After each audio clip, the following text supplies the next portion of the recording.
Welcome to the show of Keeping It Real on Purpose. This is your host, Edna White. I'm so glad you're here with me today. So listen, we got a guest for you today. You know, I love talking to experts, and today, this is thought leader time. This is real thought leaders. So you're seeing this on Thursday, you're seeing it as a thought leader. She is a thought leader. I am a thought leader. We're all going to be thought leaders and bringing you something great to listen to and to grow from. She is a mindset coach, but she also speaks internationally. So, any of you that want to speak internationally, I'm going to ask her questions about being an international speaker. So, this is our guest for today is Jackie Roby. Welcome to the show of Keeping It Real on Uh, Purpose. Thank you so much, Edna. I'm grateful to be here. All right. So let's just dig in. How do you show up in the world? Mm. I show up as someone shaking off shame. Ooh, I like that. I like that. Yes, I like that one.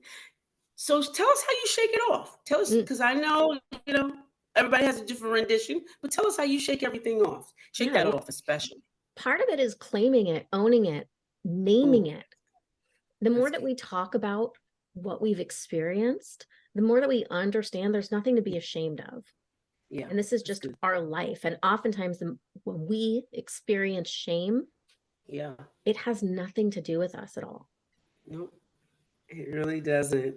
I like that. I will tell you, as a thriver of childhood sexual abuse, I really, the more I talked about it, the better I got.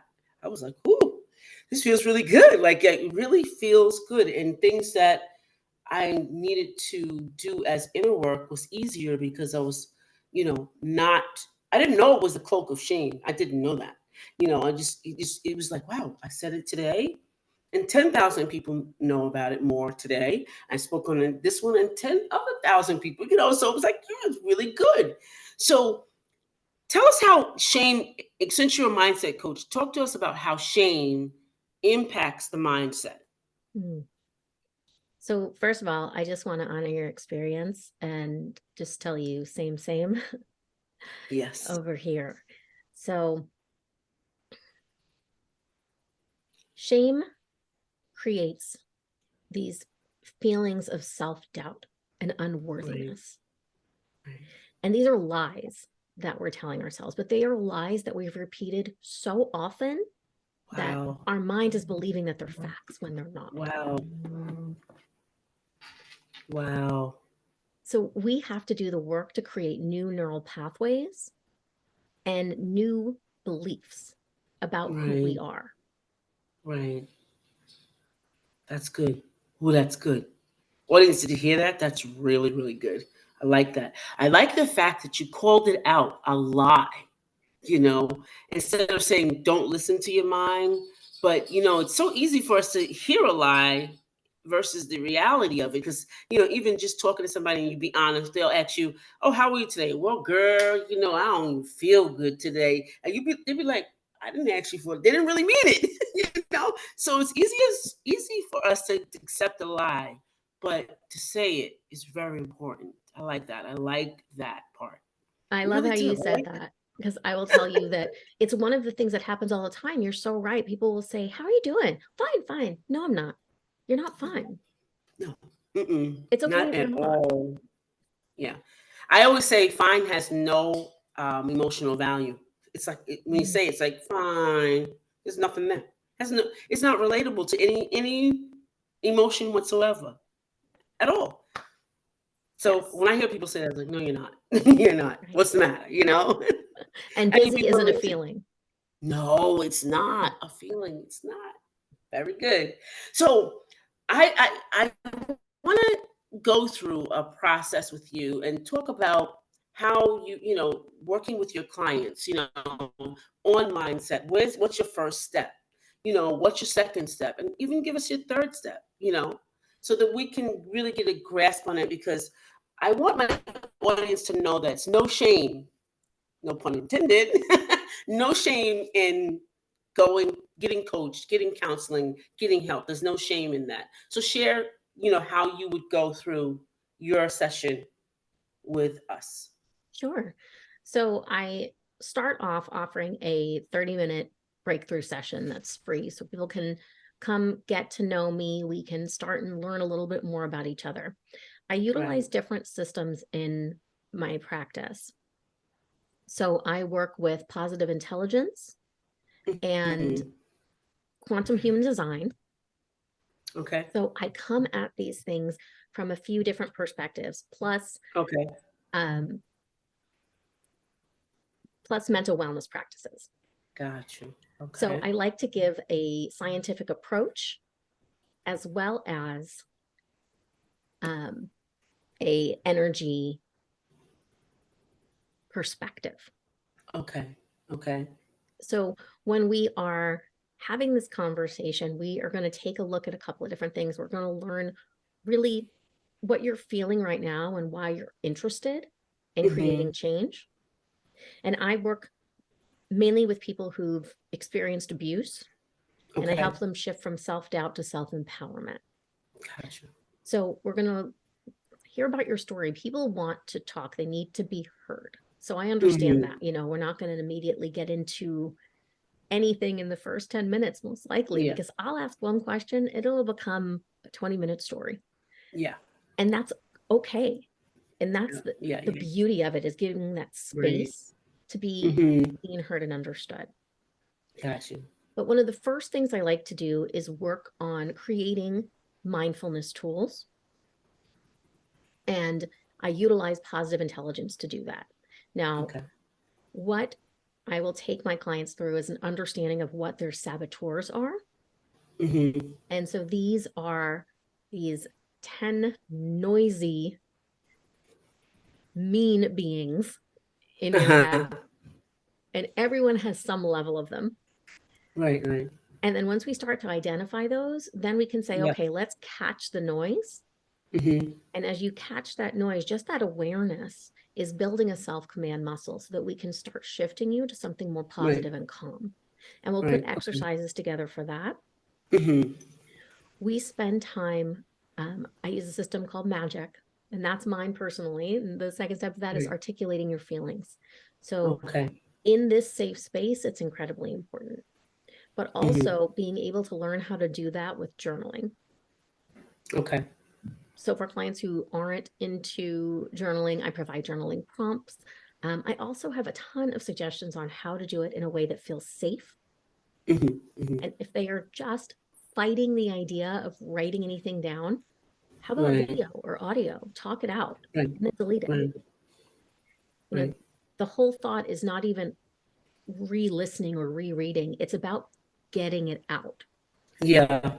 because we're Mhm. holding on to these big feelings. And when we release them, we have some clarity. It creates space. We can start to maneuver a little bit differently. Right. And so these Okay. first two steps together, the mindfulness and articulating your feelings, it helps you Mhm. to then gain insight, to see the patterns, to Okay. recognize your feelings for what they are. Okay. Hmm. So tell me the 10 saboteurs. What are those 10 things? I want to know those. Yeah. So it starts with the judge. Everybody has a Okay. judge. Right. Um, from there, they're going to change per person, Okay. but there's the hypers. So there's the hyperachiever, Okay. got to Good succeed. one. There's the Yeah. hyper rational, logic rules everything. The Ooh, good hyper one. vigilant, which is like Ooh. anxiety overload. Yeah. There is the restless, so Okay. constantly Ooh. moving, going to the next party. The Yeah. avoider, just head in the sand, not wanting to face anything. Ooh, that's good. Of the victim, Ooh. life will never be okay. Yeah. That's good. Right? The stickler was all about perfection. Ooh. The controller, who, like I said, cannot let go of Yeah. control. Can't. Oh my gosh. This is good. Yeah. The pleaser, Okay. everybody's got to Okay. like me. And if things are Yes. going wrong, I'll just keep being nicer and nicer, and hopefully Yeah. it'll all be better. Right.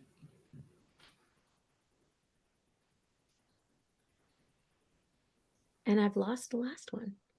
Yeah, But it's going to come to me the more we talk. yeah. So Make sure, give it make some sure time. you tell me about that. And what are they called? The 10 what? The 10 Saboteurs. avatars? Saboteurs. Oh, I love it. I love it. Yeah. So they're I'm writing it sabotaging down. you. And that is all from the principles of positive intelligence. Okay. I love it. I love it. I love that. Ooh, think of the 10th one. I'm excited to know the 10th one. Um, so in your, I hear that you're, it's almost like you're on an energy level. You're a mindset, but you use the energy. So how does that play in to how you're coaching? Like where, how do you just think of, I'm your client. Mhm. So go through it with me. I want to know because I'm So, really excited to know that so what with we the do energy. there, actually utilizing energy, is looking at your human design chart. Okay. So Okay. human design, are you familiar with it? I am not, but you're going to tell me about it. I'm sure. Okay, I I want will. I want to know. All right, so it is a synthesis of um, Eastern and Western astrology, Got you. the Chinese I Ching, the Kabbalah Okay. tree of life, the Okay. Hindu chakra system, Yes. and quantum physics. I've done all those. I know, and they all go together. That's really Mhm. cool. I've And done they all all those. go Yeah. together. Oh So wow. Okay. it builds, your design. Everybody has a unique energetic blueprint. Yes. Right. So when you look at this, I love it because obviously we know all of those spiritual things that bring this together. But then on a corporate mindset level, if we think of doing Enneagrams and Myers Briggs, you Hmm. take them 3 years later, 5 years later, you're a different person. Your number could change. Last time you were three, Right. now you're a seven, right? Right. But with human design, it always stays the same. Yes, you Ah. as a person change, but your design doesn't. So it's just Got you. deconditioning yourself from what life has thrown your way so that you can Got get you. back to who you are. Ooh, how do you find that out? Yeah. How do So you get, to that energetic blueprint? How do you find it out? it's um, utilizing, similar to getting your chart read, it's utilizing Okay. your date of birth, time of birth, Gotcha. city Okay. of birth, right? Gotcha. And there's a beautiful algorithm that does it for you. I have no Yeah. scientific experience. Yeah. No, I've had mine done before. I've had mine done before, and not realizing until you said it that I've studied Chinese, all of that. And all of that, and I just did maybe 5 years ago indulged in quantum physics, which I completely love, and I didn't know they all went together. I really didn't. I honestly did not know that. Oh yeah. So yeah, I believe in the numbers. I was telling somebody today, I really believe that there's something with the numbers means something. It really means something. And I can look back over my life and say, this happened on this day and this was the number. I really do. I do believe those things. So Yeah, that's important. I like numerology that. is I like that a fascinating. lot. Oh my gosh, it is. It is so. You know, we can't do it without it. A lot of people, and I know a lot of religions say, "Oh, it's witchcraft." No, it's part of being, as you said, human. Like it's human. It's just really human. You can't go without it because they're everywhere. Even there's nothing that except for our name. Except for our name has letters. So security number, birth date, all those things have numbers. That's pretty cool. Oh, absolutely. And if you think about it, so in numerology, the every letter has a number associated with it. Yeah, So yeah, it all kind of comes yeah. together anyway. It does. And if you take the time, you don't have to really super indulge in it. And I know that you're an expert in that kind of area. I know that you're an expert for that. But you can just me trying to learn about it and knowing how it kind of fits in is important.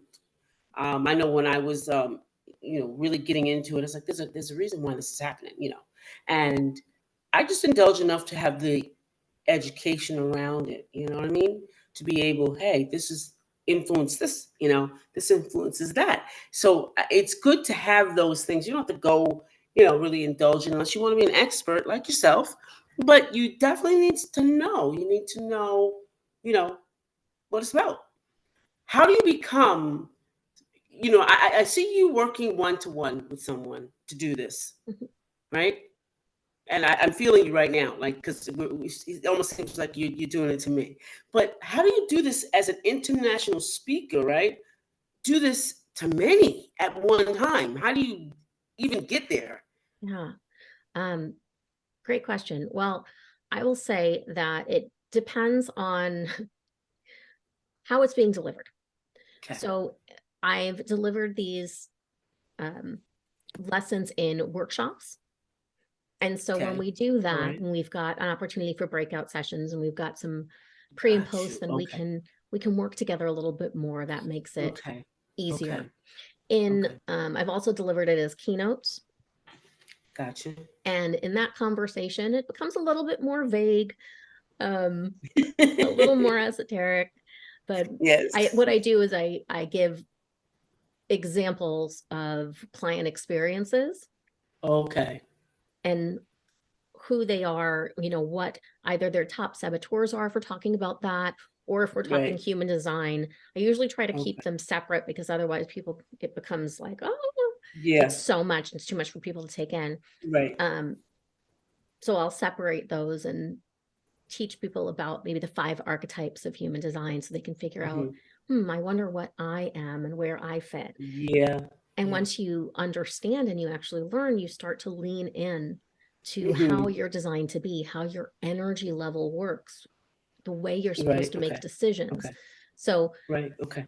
yeah, it's kind of like teasing, I guess, a bit when you're Yeah, when you're it is. speaking about it. Keynotes are teasing. Keynotes are teasing. That's really interesting. Have you ever had someone that you couldn't read their energy because they wouldn't allow you? Mm. So actually, I'll clarify. I can't read energy. Okay. Okay. So I utilize it mainly just based on human design charts and being able to Gotcha. All correlate right. that. Good. That's good. That's good. Okay. So you know where they're supposed to lie in that energy, right? In their Right. own energy. Gotcha. Right. Okay.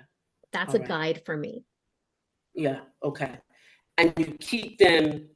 Now, what if they're not at that level that they're supposed to be? You kind of pull out that use those tools, the 10 saboteurs and their blueprint to kind of this is where you belong, correct? Yeah, it's a combination of both, really, because it's saying, Oh, okay. okay, you know, you might be completely in this space where you're just lacking in your self-worth, Hmm. Hmm. right? And how are you going to Right. conquer that? Well, Right. Right. let's work on your mindset shift so that we can do Hmm. that. And that will open up doors and that can help to decondition these other spaces so that you Right. can love yourself more. And these Right. other opportunities of who you're designed to be open up Right. because of that. So they really work in tandem and both are Right. based on creating a entire foundation of self-love and self-worth. Mhm. Right. Can you share a story about one of your clients that had an aha moment from what you've been sharing with them? Yeah, absolutely. So I had a Sure. client who was full of rage and she had a super happy life, wasn't understanding what was going on. Why was she so angry?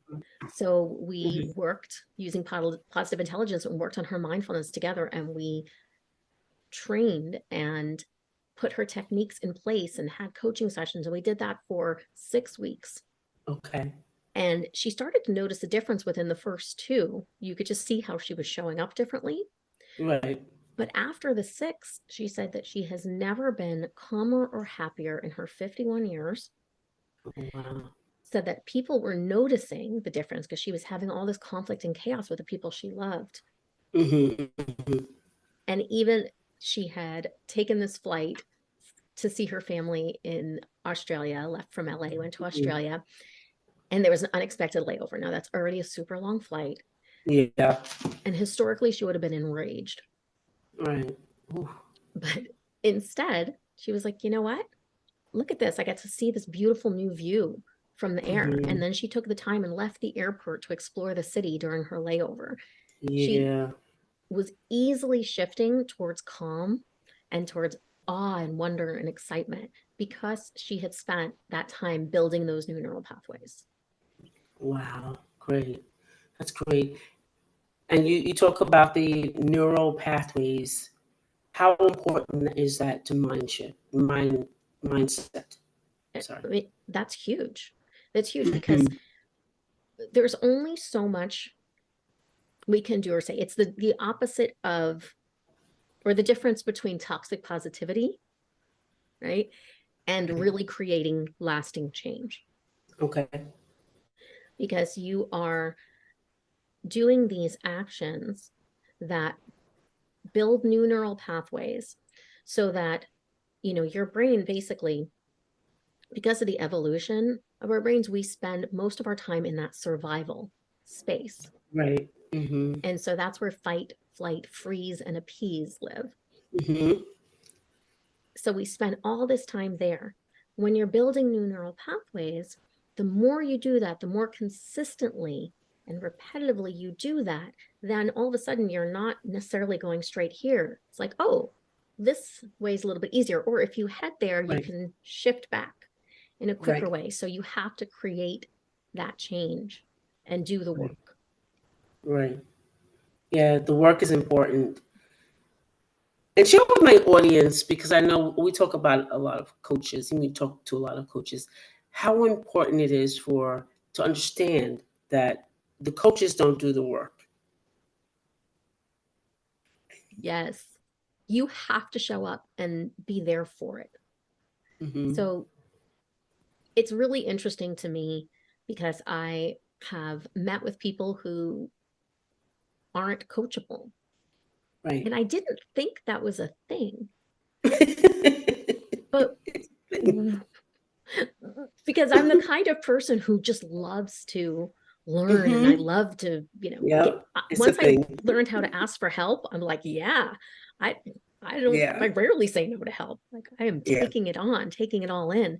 But I've worked with absolutely. people who just kind of tighten up and they don't want to do it, or they'll given things to do but then they never follow through with it. Well, you get what you put into it. It's just like Yeah, any relationship, sure. but what you get is a thought partner.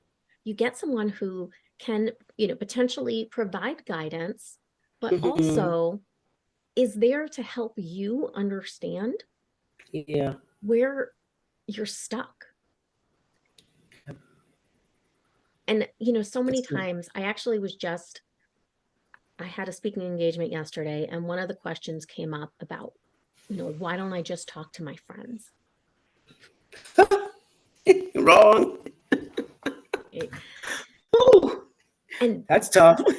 right. And basically, we all want to be seen, heard, and understood. When we go to our friends, what happens is you want somebody to agree with you, Yeah, and they're not always going to do that.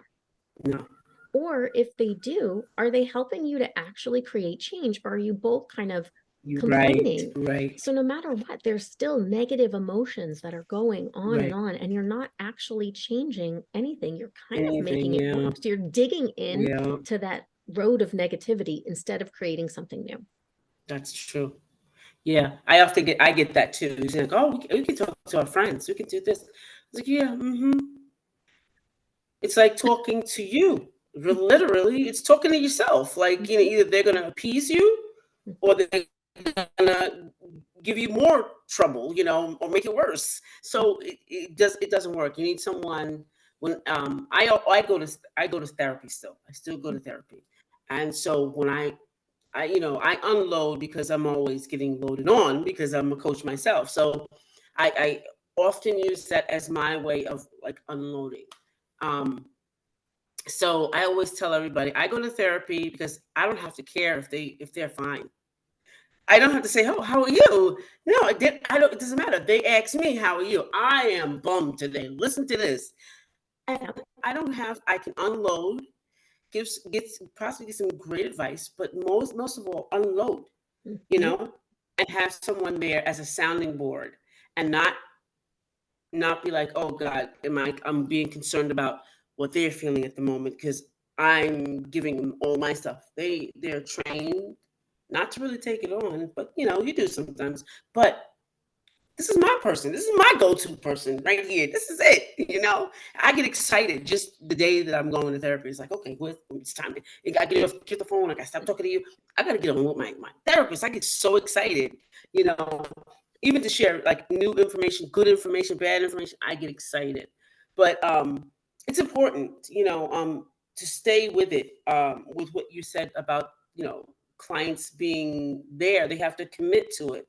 This is something that you give, but you're teaching them sustainability. And that's so important. Sustaining what the tool, because we all have them. Would you say that we all have tools that we either don't know how to use or never seen before, or they're rusted over or whatever? Do you believe that we have those tools already? We're just waking them up? Yes, 100%. I mean, one of the things that we have very simply is our breath. Yeah.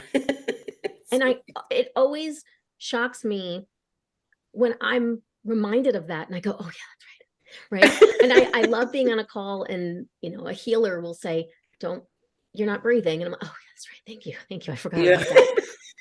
But it's true. And it is one of the easiest, most natural things that we Easiest have. things. Yeah. And Yeah. sometimes you need that person to tell you to breathe. You just Yeah. do. It's true. And trust me, when I It tell my husband really to do it, it's not is. as easy. Yeah. Yeah. I tell my grandson, he's 15, and he'll be telling me something about what happened with school. I said, did you breathe? He goes, oh. He's like, oh, that wasn't too bad. And he does it again. Then he's like, yeah, what happened the other day wasn't too bad. I kind of figured it out. I said, yeah. There When you you breathe, you see it wasn't that bad. But when you tense up like this, it gets worse and worse as you keep thinking about it. You're tightening up. So you have to like breathe. So their new thing is they tell their mom when they do something and she's upset, mom, just breathe. And then she cuts her eye. She cuts her eye. Your grandmother told you that, didn't she? So, breathing is a great tool, guys. Breathing is a great tool. Great tool. What's another tool that we don't use? go. Self-empathy. That's heavy. That's real heavy. Now we talk about, having a road to self-love in the first place. And we spent so much time just practicing self-deprecation instead of Yeah. self-love. And I Yeah. remember when I, okay, heard about empathy being one of these gifts, and I thought, one of the most empathetic people. And then it was like, well, empathy towards yourself. Oh, okay. JK, we got to work on that. Yes. We're Yes. constantly beating ourselves up. Yes. Yes. It's cruel. Instead of I mean, saying, taking those deep breaths, going, okay, can I give myself grace yeah. in this situation? Yes. I deserve a Yes. hug, not a verbal bashing. Yeah. Yeah. Exactly. Exactly. Have you ever spoken, like say you spoken, and then you want somewhere to speak, and then all of a sudden you be like, I should have did this, and you're in the car vacillating over, I should have said this, should have said, and then sometimes I have to say, stop it, Edna, stop it right now, stop it. I just talk to myself, I really do. Or when I'm like getting ready to worry about something, I'm worrying, stop it now. I literally have to talk to myself and breathe. You did what you needed to do right then and there. Yep. Over. And it goes away. It goes away. But you have to talk to yourself, right? You have to. Mm-hmm. You really do have to. And you You really saying, do. stop it right there, you're catching it, right? That awareness, that self-command. Yeah. It's great stuff. I get excited when I do that to myself, and it's so funny to me. And I was like, I would have never thought this way, 10 years ago, 20 years ago. I would have never. And now I'm like saying, stop it to myself, knock it off. You did what you had to do when you needed to do it. Stop it now. I'm just saying those things. It's great. It's great stuff. But where do you find yourself? Where do you see yourself, in the coming years really doing this because I know that you're doing it a lot, and that's a great, like, I need the audience to hear where do you see yourself, you know, blossoming next. Mm, I love that because we need to be dreaming more, envisioning more. So I'm so Yeah, into this question. I anticipate being on larger stages and right.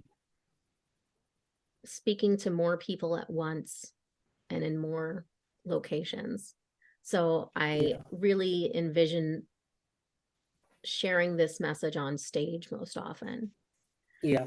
Okay, My other spaces are in group settings. right. I do private coaching as well, but I have Mhm. two different group programs that I do. And I love Okay, that. And what I'm working towards is taking Quiet the Self Doubt Monster, my 12-week course, and expanding into this community. Because okay, after we go through that, after people who've experienced abuse or you're lingering all this, having people yeah, there who just see you, know you, and want to stay with you as right, you're shaking off that shame, right. Yeah, it feels so good. And I want to be able to have a space for people where they know that they can yeah. come and feel supported and Hmm. seen in a way that not everybody gets to see them. Yeah, that's great. That's really great. Do you have any courses or any classes that are coming up that maybe my audience, or someone on my audience would love to come to? Yeah, absolutely. So I actually have self-guided courses that I have on my site around self-love, setting healthy boundaries, and stress reduction. But then I have two group coaching programs coming up, the Science of Magic, which is around Okay. increasing productivity, and then Quiet the Self-Doubt Okay. Monster. Well, nice, nice. And how can they find you? How can they find you online? Yeah. So I spend the most time when it comes to social media on Instagram, and that's Okay. at Inspired Journey Consulting, Okay. or on LinkedIn, and it's just Jackie Roby. And then my website's the same as um, my Instagram, inspiredjourneyconsulting.com. Wonderful. Well, audience, this has been a really enlightening show for me. I will tell you, very enlightening, and I hope that you got something out of it. It brings us to the end of it. But we want to thank you for being here. This is Edna White and my esteemed guest, Jackie Roby, saying goodbye for now. Remember to contact her. Go on her website, look her up on LinkedIn. Make sure that you are connected for this great energy that she has. We're going to say goodbye for now. Bye bye.